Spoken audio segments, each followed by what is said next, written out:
नमस्कार, स्वागत आहे तुमचं सुषमा. आषाढी एकादशी स्पेशल उपवासाचे मखाण्याचे दोन प्रकार पाहणार. उपवासाचे दोन प्रकार आहेत मखाण्याचे. हे तुम्ही स्टोअर करून एक एअरटाईट कंटेनरमध्ये महिना ते दीड महिना छान राहतात. हा गोड मखाना आणि तिखट मखाना बनवायला आपण सुरुवात करूया. सुरुवातीला आपण गुळातला मखाना तयार करणार आहोत आणि नंतर हा तिखट चिवडा तयार करणार आहोत. दोन्ही रेसिपी तुम्ही शेवटपर्यंत बघा. माझ्याच चॅनलवर तुम्ही नवीन असाल तर चॅनलला सबस्क्राईब करा, लाईक करा, तसेच रेसिपी शेअर करायला विसरू नका. आणि जे बाजूला बेल आयकॉन दिलेला आहे ते पण तुम्ही ऑलवरती प्रेस करा, म्हणजे माझ्या अशाच नवनवीन रेसिपीचं नोटिफिकेशन सर्वात आधी तुम्हाला येईल. आणि मखाण्यापासून तुम्ही कोणत्या अजून छान रेसिपी तयार करता ते कमेंट करून सांगायला विसरू नका. बनवण्यासाठी इथे मी पॅन गरम करायला आल्यानंतर हे जे मखाने आहेत यामध्ये कोरडेच रोस्ट करून घ्यायचे आहेत. तूप वगैरे काही वापरायचं नाही. खुशखुशीत झाले पाहिजेत. अशा हाताने दाबल्यानंतर सुरुवातीला अशी चिवट असतात, त्यामुळे थोडेसे कुरकुरीत होईपर्यंत त्याला आपण छान भाजून करूया. भाजला का ते छान कुरकुरीत भाजलं गेलाय, असा भुगा होतो याचा. आता आपण गॅस बंद करून हे एका डिशमध्ये काढू. आपण पॅन गरम आहे, एक चमचाभर साजूक तूप टाकून घ्यायचंय. तूप गरम झालंय. आपण जेवढा मखाना घेतला होता त्याच्या निम्मा हा गूळ घेतलेला आहे. गुळाचं प्रमाण तुम्ही तुमच्या आवडीनं कमी जास्त करू शकता. याच प्रमाणात तुम्ही साखरेचे पण बनवू शकता, पण गुळाचे मखाने जास्त पौष्टिक होतात व शुगर असणाऱ्या लोकांना पण हे खाता येतं, त्यामुळे शक्यतो मी गुळ वापरते. आता हे गुळ छान मेल्ट करून घ्यायचं. थोडेसे गुळाचे असे जाडसर खडे असतात, मी चिरून घेतलेलं आहे. त्यामुळे थोडंसं अगदी एक अर्धा चमचाभर पाणी टाकून घ्यायचे, म्हणजे हे जे खडे आहेत ते छान विरघळून निघतात. जसं आपण चिक्कीला बनवतो तसंच याला आपण पाणी टाकून विरघळून घ्यायचे. थोडंसं छान मेल्ट झालंय. आपण हे सर्व प्रोसेस कमी गॅसवरतीच केलेली आहे. गॅस मोठा करायचा नाही, नाहीतर मग गुळ करपला जातो. आता व्यवस्थित गुळ छान मध्ये आपण हा भाजून घेतलेला मखाना टाकून घ्यायचा आहे.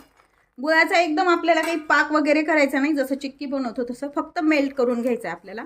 आणि हे सर्व छान मिक्स करून घेऊया. जर तुम्ही उपवासाला बनवत नसाल तर यामध्ये तुम्ही आपले पांढरे तीळ पण वापरू शकता. मी हे उपवासाला बनवते म्हणून मी शक्यतो तीळ वापरलेले नाही आहेत.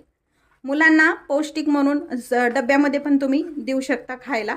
आणि हे करून ठेवल्यानंतर छान एअरटाईट कंटेनरमध्ये बरेच दिवस टिकतं.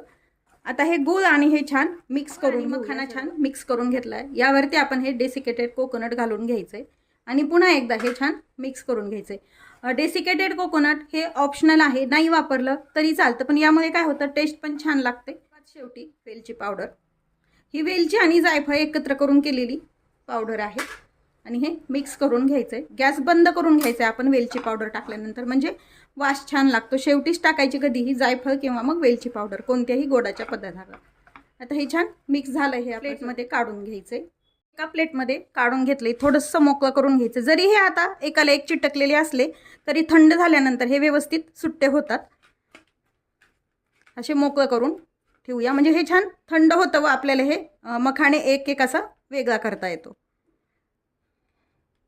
तो गरम असताना हात न लावता असा काटा चमचा वगैरे काहीतरी घ्यायचं आणि त्यांनी हे मोकळे करून घ्यायचे, किंवा मग असे राहिले तरी काहीच हरकत नाही, किंवा मग थंड झाल्यानंतर पण तुम्ही करू शकता. जसं आपण चिक्की तोडतो ना तसं हे काढू शकतो आपण.